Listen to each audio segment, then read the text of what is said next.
আশা করি সবাই এই বাচ্চাটাকে চেনেন। রানাঘাটে থাকে ছোট্ট শিশুকন্যা আস্মিকা দাস।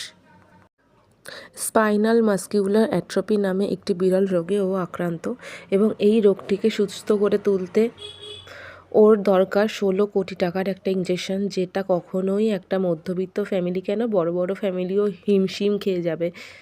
তো আমার সকলের কাছে একটাই রিকোয়েস্ট, যার যা সামর্থ্য ওকে 5 টাকা 10 টাকা দিয়ে একটু সাহায্য করুন।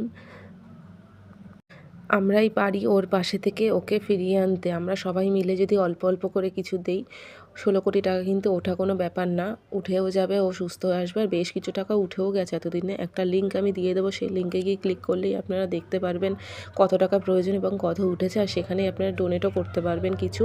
আর ওই লিঙ্কে আপনারা দেখতে পারবেন আস্মিকা বাবার ফোন নাম্বারও আছে, দরকার পড়লে ওর বাবার সঙ্গেও আপনারা কথা বলে তারপরে ডোনেট করতে পারেন।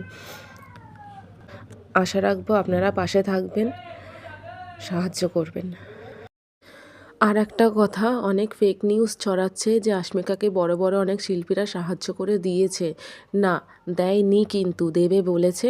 আগে তারা সাহায্য করুক, হয়তো কেউ করেছে, অল্প কিছু কিছু করেছে, তো এখনও পুরো টাকাটা কিন্তু ওঠেনি, বা কেউ একসাথে এতগুলো টাকা দিতে পারবে বলে আমার মনে হয় না। সুতরাং দয়া করে ফেক নিউজ ছড়াবেন না।